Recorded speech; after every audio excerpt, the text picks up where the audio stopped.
Subscribe now and press the bell icon. Never miss an update. एक बार फिर से आपका स्वागत है हमारे YouTube channel SB academy in mathematics. तो जैसा कि हमने कल डेसिमल नंबर को फ्रैक्शन के रूप में चेंज करना सीखा, तो फ्रैक्शन हमारी क्या होती है, किसी भी संख्या को अंश बटे हर के रूप में लिखना हमारा फ्रैक्शन होता है, तथा यह हमारा न्यूनतम से न्यूनतम रूप होना चाहिए। जैसे कि यदि हम कोई संख्या देखें 10/20, तो क्या यह हमारा न्यूनतम से न्यूनतम रूप है? नहीं, क्योंकि ये दोनों संख्याएं हमारी 10 से डिवाइड हो रही हैं, यानी कि 10 इन दोनों का उभयनिष्ठ गुणनखंड है। यदि हम इसे 10 से डिवाइड करें तो ये हमारा 10 एकने 10, ये 10 दूना 20, यानी कि 10/20 का न्यूनतम रूप जो है 1/2 है, जो कि हमारा एक फ्रैक्शन यानी कि भिन्न है। यानी कि किसी भी संख्या का भिन्न रूप में होने के लिए ज़रूरी है कि उनका कोई उभयनिष्ठ गुणनखंड न हो। जैसा कि हम बच्चों यहाँ से देख भी रहे हैं कि 1/2 हमारा फ्रैक्शन बन चुका है, जो कि एक परिमेय संख्या भी है। मैं ये चीज़ें आपको इसलिए बता रहा हूँ क्योंकि ये चीज़ें हमारे अगले थ्योरम में काफ़ी काम में आएंगी। तो जैसा कि बच्चों हम देख रहे हैं कि हमें सिद्ध करना है कि √5 एक अपरिमेय संख्या है।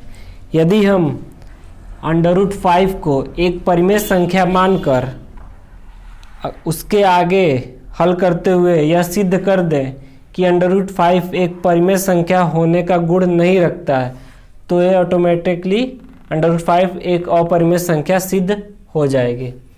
हम मानते हैं, माना √5 एक परिमेय संख्या है।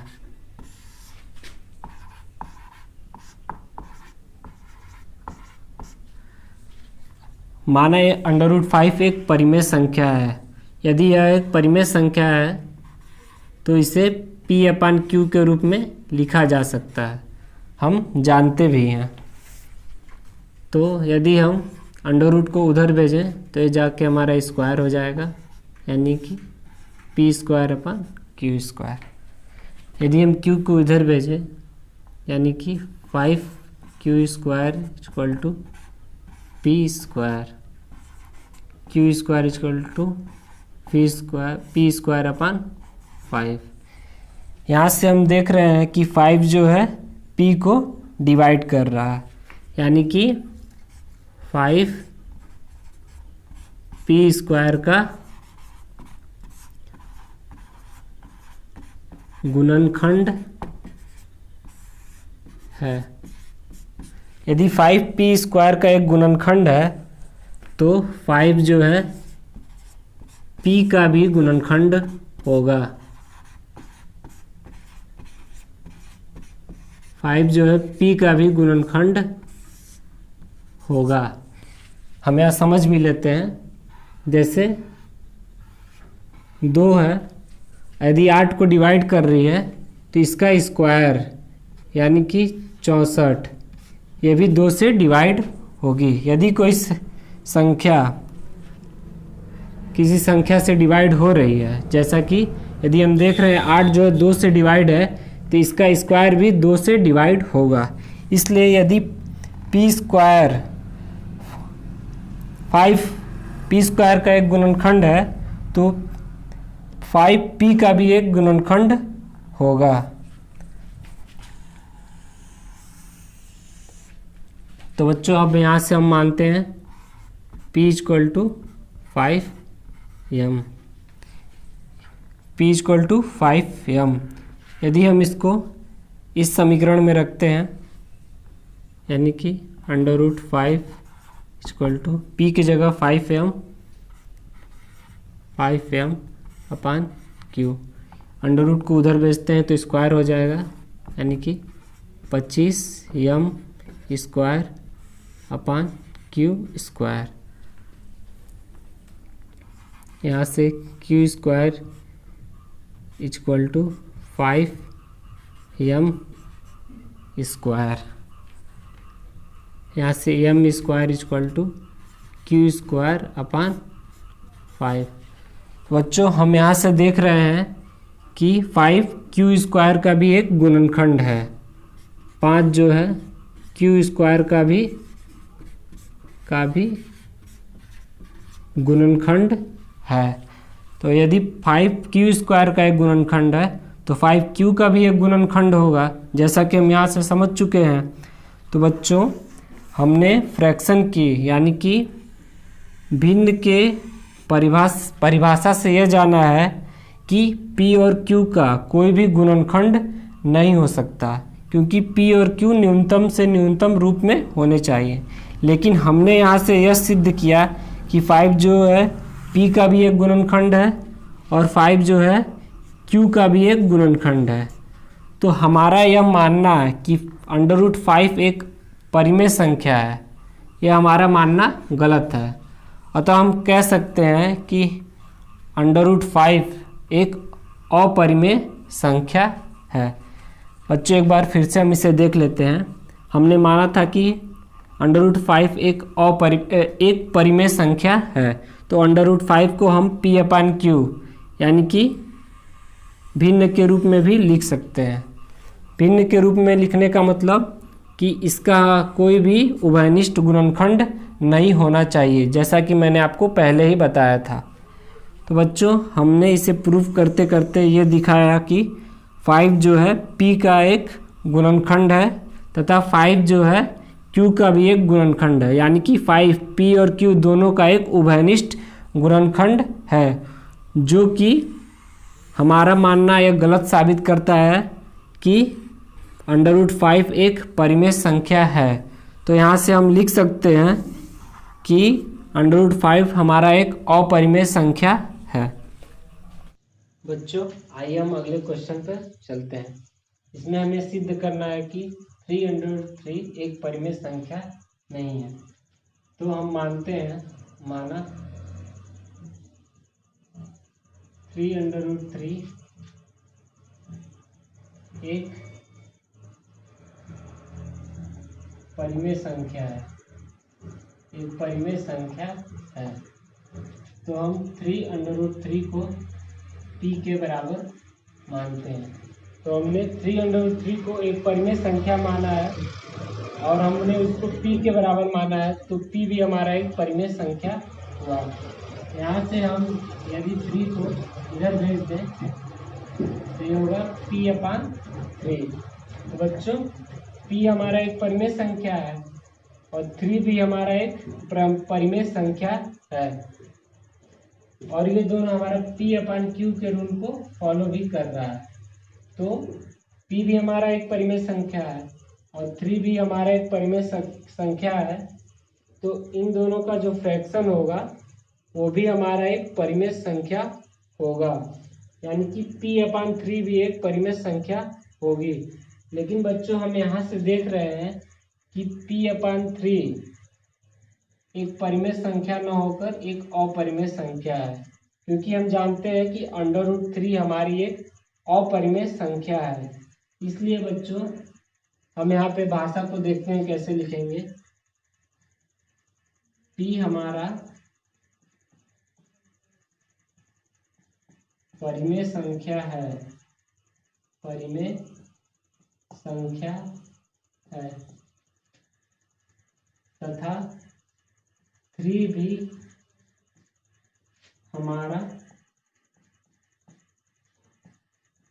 अशून्य परिमेय संख्या है, अशून्य परिमेय संख्या है। अशून्य का मतलब यदि यहाँ पे 3 ना होकर 0 होता तो यह p/q के रूल को फॉलो नहीं करता। तो बच्चों हमने देखा कि p हमारा एक परिमेय संख्या है तथा 3 भी हमारा एक अशून्य परिमेय संख्या है। तो p/q भी हमारा परिमेय संख्या होगा।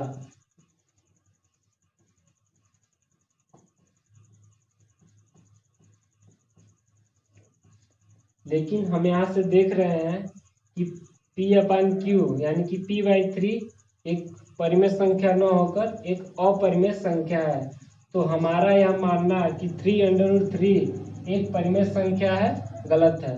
अतः यहाँ से यह सिद्ध होता है कि 3√3 एक परिमेय संख्या न होकर एक अपरिमेय संख्या है। बच्चों, अब हम नेक्स्ट क्वेश्चन देखते हैं। इसमें सिद्ध करना है कि 2 + √2 एक परिमेय संख्या नहीं है। तो बच्चों, पहले हम मानते हैं, माना 2 + √2 एक परिमेय संख्या है, एक परिमेय संख्या है। तो 2 + √2 को हम P के बराबर मानते हैं। हमने माना है कि 2 + √2 एक परिमेय संख्या है और इसको हमने P के बराबर माना है, तो P भी हमारा एक परिमेय संख्या हुआ। यदि हम यहाँ से 2 को इधर भेजें तो हमारा P-2 हुआ। तो बच्चों, जैसा कि हमें पता है कि P हमारा एक परिमेय संख्या है और 2 भी हमारा एक परिमेय संख्या है, तो एक परिमेय संख्या और दूसरी परिमेय संख्या का जो घटाना होगा वो भी हमारा एक परिमेय संख्या होगा। पहले हम इसमें भाषा लिखते हैं। P हमारा परिमेय संख्या है तथा 2 भी हमारा परिमेय संख्या है। अतः दोनों का घटाना यानी कि P-2 भी परिमेय यानी कि P-2 भी हमारा परिमेय संख्या होगी।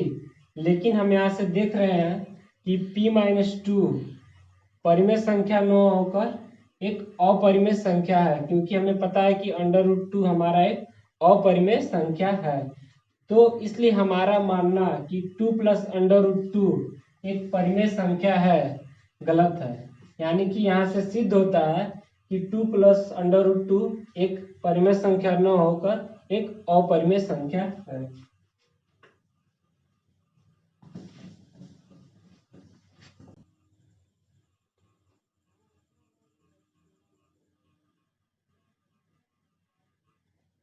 बच्चों, अब हम देखेंगे किन्हीं भी दो परिमेय संख्याओं के बीच परिमेय संख्या और अपरिमेय संख्या को निकालना। तो बच्चों, पहले हम जानते हैं कि किन्हीं दो परिमेय संख्याओं के बीच कितनी परिमेय और अपरिमेय संख्याएं हो सकती हैं। यदि हम माने कि P और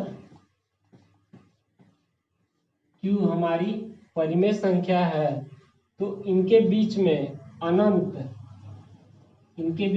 अनंत परिमेय और अपरिमेय संख्याएं हो सकती हैं। यदि हमें P और Q के बीच में एक परिमेय संख्या चाहिए तो हम P+Q/2 के रूल से निकाल सकते हैं, तथा यदि हमें P और Q के बीच में एक अपरिमेय संख्या चाहिए तो हम इस फॉर्मूले से अपरिमेय संख्या को निकाल सकते हैं। बच्चों, परिमेय संख्याओं के बीच अनंत परिमेय संख्याएं ज्ञात करना और अनंत अपरिमेय संख्याएं ज्ञात करना संभव है।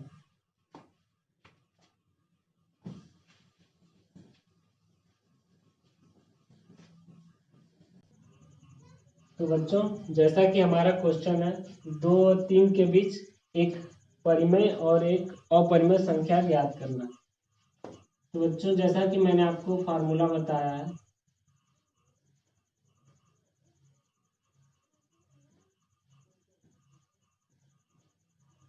यानी कि 2 और 3 के बीच एक परिमेय संख्या हुई 5/2 और एक अपरिमेय संख्या निकालने का फार्मूला यानी कि अंडर रूट में 2 इंटू 3 यानी कि अंडर रूट 6। तो बच्चों जैसा कि मैंने आपको बताया था, किन्हीं भी दो संख्याओं के बीच अनंत परिमेय संख्याएं हो सकती हैं। तो हम देखते हैं कि इसमें अनंत परिमेय संख्याएं कैसे हो सकती हैं। तो बच्चों जैसा कि इसमें दिया है 2 और 3, यानी कि 2 और 3 के बीच में हमने एक परिमेय संख्या निकाला 5/2। यदि हम इन दोनों के बीच में भी एक परिमेय संख्या निकालना चाहें तो ये हमारा होगा 2 + 5/2 अपान 2, यानी कि 2 दूना 4 और 9/2 यानी कि 9/4। यानी कि हमने 2 और 5/2 के बीच एक परिमेय संख्या निकाला है, यानी कि 9/4। अब हम 2 और 9/4 के बीच भी एक परिमेय संख्या निकाल सकते हैं। तो बच्चों हम यहाँ से देख सकते हैं कि किन्हीं भी दो परिमेय संख्याओं के बीच हम ढेर सारी परिमेय संख्याएं निकाल सकते हैं। तो बच्चों आइए हम अपने नेक्स्ट क्वेश्चन पे चलते हैं। -2/5 व -1/5 के बीच दो परिमेय संख्या ज्ञात करें। तो बच्चों इसे हम p + q/2 के रूल से भी कर सकते हैं, लेकिन अब हम इसे दूसरे फॉर्मूले से करते हैं। बच्चों जैसा कि दिया है -2/5 व -1/5, इसके बीच हमें दो परिमेय संख्या चाहिए। तो बच्चों यदि हम इसमें ऊपर और नीचे 3 से गुणा कर दें, यहाँ भी और यहाँ भी, तो ये हमारा होगा -6/5 और ये होगा हमारा -6/15 और ये हमारा हुआ -3/15। अगर यदि इसके बीच में हम परिमेय संख्या निकालें तो ये हमारा होगा -5/15 -4/15। इसे हम न्यूनतम रूप में लिखेंगे, यानी कि -1/3 और -4/15। तो बच्चों किन्हीं भी दो संख्याओं के बीच हमें जितना भी परिमेय संख्या निकालना हो, यदि हम ऊपर और नीचे उससे एक बड़ी संख्या से गुणा कर दें तो बच्चों हमें परिमेय संख्या निकालने में आसानी हो जाती है। जैसे बच्चों इसमें हमें 2 परिमेय संख्या निकालनी थी, यदि इसके सिवा हमें यहाँ 10 परिमेय संख्या निकालनी होती तो हम ऊपर और नीचे 11 से गुणा कर देते हैं। तो बच्चों जैसा कि इसमें 2 परिमेय संख्याएं निकालनी थी तो हमने ऊपर और नीचे 3 से गुणा कर दिया, तो ये हमारा होगा -6/15 और ये होगा -3/15 है। तो बच्चों अब हम इसके बीच में दो परिमेय संख्याएं आसानी से निकाल सकते हैं। तो बच्चों इसके बीच में दो परिमेय संख्याएं हमारी हुई -1/3 और -4/15। यदि इसके बीच हमें 10 परिमेय संख्या निकालनी होती तो हम यहाँ 11 से गुणा कर देते। अगर इसके बीच हमें 100 से परिमेय संख्या निकालनी होती तो हमें यहाँ 200 से या 101 से गुणा कर सकते थे। तो बच्चों हम देख रहे हैं कि किन्हीं भी दो संख्याओं के बीच हम जितनी चाहें उतनी परिमेय संख्या निकाल सकते हैं। हमारा नेक्स्ट क्वेश्चन है 3 और 4 के बीच 6 परिमेय संख्या ज्ञात करना। तो बच्चों जैसा कि मैंने आपको बताया था कि हमें किन्हीं भी दो संख्या के बीच कितनी भी परिमेय संख्या को ज्ञात करना, यदि इसके बीच 6 परिमेय संख्या ज्ञात करना है तो हम ऊपर और नीचे 7 से गुणा कर दें, तो ये हमारा हुआ 21/7 और ये हुआ हमारा 28/7। अब इसके बीच में 6 परिमेय संख्या निकालना आसान है। इसके बीच की परिमेय संख्या होगी 22/7, 23/7, 24/7, 25/7, 26/7 और 27/7। क्योंकि हमें इसके बीच में केवल 6 परिमेय संख्या चाहिए थी तो हमने 6 परिमेय संख्या निकाल ली। यदि इसके बीच में हमें 10 परिमेय संख्या चाहिए होती तो हम इसे ऊपर और नीचे 11 से गुणा कर देते हैं। यदि इसके बीच में हमें 200 परिमेय संख्या चाहिए होती तो हम 200 से बड़ी संख्या का ऊपर और नीचे गुणा करते हैं, जिससे हमें परिमेय संख्या निकालने में आसानी हो जाती। तो बच्चों हमने देखा 3 और 4 के बीच में परिमेय संख्या हमारी निम्नवत है। तो बच्चों अब हम अपने नेक्स्ट क्वेश्चन पे चलते हैं। 0 एवं 0.1 के बीच में 9 परिमेय संख्या ज्ञात करना है। तो बच्चों जैसा कि मैंने आपको कहा था कि जो जितनी भी परिमेय संख्या निकाली हो उससे एक बड़ी संख्या का हम ऊपर और नीचे गुणा कर लेते हैं।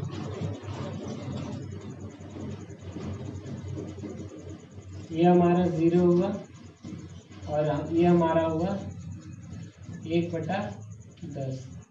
यानी कि अब हमें परिमेय संख्या निकालनी है 0 से 1/10 के बीच में। यानी कि ये हमारा हो सकता है 0.01। 1/10 का मतलब होगा 0.1, यानी कि 0.01, 0.02, 0.03, 0.04, 5, 6, 7, 8 और 9। बच्चों हमने 0 और 0.1 के बीच में 9 परिमेय संख्याएं निकाली। अगर हमें 9 से अधिक परिमेय संख्याएं चाहिए तो हम इसे बड़ी संख्या से भी गुणा करके हम 9 से भी ज़्यादा परिमेय संख्याएं निकाल सकते हैं। बच्चों जैसा कि अगर हमें 9 से अधिक परिमेय संख्या चाहिए होती तो हम 0.01 की जगह 0.001, 0.002 ये भी निकाल सकते हैं, लेकिन हमें यहाँ बस 9 परिमेय संख्याओं की ज़रूरत थी, तो ये हमारी 9 परिमेय संख्याएं हुई। बच्चों हमारा नेक्स्ट क्वेश्चन है -3/11 एवं 8/11 के बीच 10 परिमेय संख्या ज्ञात करना। -3/11, 8/11। बच्चों हमें यहाँ किसी भी संख्या का ऊपर नीचे गुणा करने की ज़रूरत नहीं है। इसमें हम बिना गुणा किए ही 10 परिमेय संख्या निकाल सकते हैं, जैसे कि -2/11, -1/11, 0 भी, 1/11, 2/11, 3/11, 4/11, 5, 6/11 और 7/11। 1 2 3 4 5 6 7 8 9 10। तो बच्चों हम -3/11 और 8/11 के बीच 10 परिमेय संख्या निकाल चुके हैं। तो बच्चों हम चैप्टर नंबर 1 की लगभग सभी प्रकार के क्वेश्चन को हल कर चुके हैं और अब आप एक्सरसाइज के सभी क्वेश्चन को सॉल्व कर सकते हैं। फिर भी अगर आपको किसी क्वेश्चन में दिक्कत आती है तो आप कमेंट बॉक्स में कमेंट करें, हम उस क्वेश्चन को ज़रूर सॉल्व करके बताएंगे। तथा बच्चों आज के लिए बस इतना ही। तथा जो बच्चे इस चैनल पर नए हैं वो प्लीज़ इसे सब्सक्राइब कर दें और लाइक एंड शेयर कर दें।